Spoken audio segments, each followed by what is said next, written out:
So May 21st was the 5-year anniversary of Vladimir Zelensky's presidency in Ukraine. According to Ukrainian law, presidential terms cannot exceed 5 years. However, the same law also requires the president to stay in office until a new one is elected. With martial law in effect, Ukraine's elections have been postponed, a move supported by much of the Ukrainian population. Nonetheless, this has given Russian propagandists and politicians a chance to claim Zelensky's presidency is now illegitimate. For months, Russian officials and propagandists have been saying that after May 20th, Vladimir Zelensky would supposedly lose his legitimacy as Ukraine's president.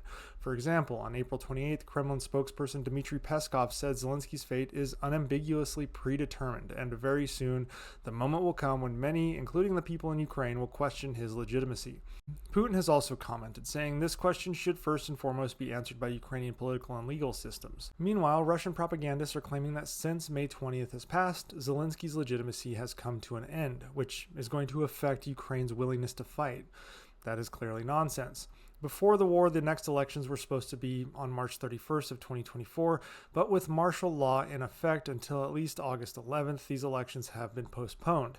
In summer of 2023, Zelensky suggested that elections might still be possible and said he would run for re-election. However, he noted that ensuring security at polling stations would be very difficult under wartime conditions. That fall, Ukrainian Foreign Minister Dmytro Kuleba said Zelensky was constantly weighing the pros and cons of holding elections based on the wartime situation. The reality is Russia would have targeted polling places to inflict large amounts of casualties, undermine the election, and attack the morale of the Ukrainians. Furthermore, those on the front line and those that are refugees would not have been able to vote. So ultimately, on November 6, 2023, Zelensky said, "Now is not the time for elections." And he emphasized that it is time for defense in the war. Yevhen Holovaka, the director of the Institute for Sociology at the Academy of Sciences of Ukraine, said, quote, "The country is at war and holding elections is impossible. Ukrainians are dealing with much more pressing issues than Russian disinformation campaigns about our government's legitimacy." In the fall of 2023, after Oleksiy Arestovich announced he intended to run for president against Zelensky, there was a discussion about whether elections should be held. Arestovich suggested conducting elections via the government app Daya, but the head of Kyiv's International Institute of Sociology, Vladimir Paniota, said that this was unrealistic, as only 56% of Ukrainians use the app and it doesn't solve the problem of frontline troops, and there could also be potential cyber attacks. In the fall of 2023, several surveys were conducted asking Ukrainians when they thought the next election should be held.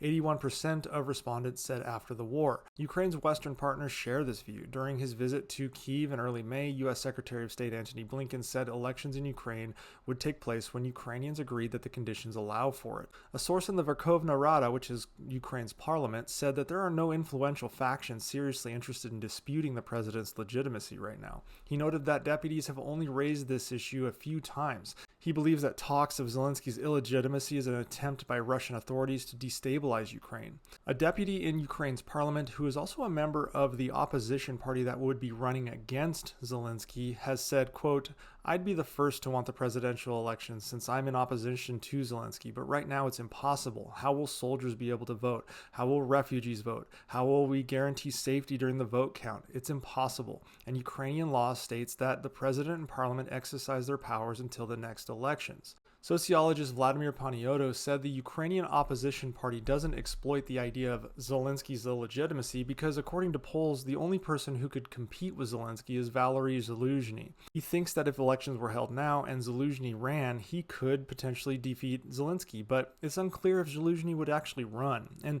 Zaluzhny shares Zelensky's views on the war and Russia.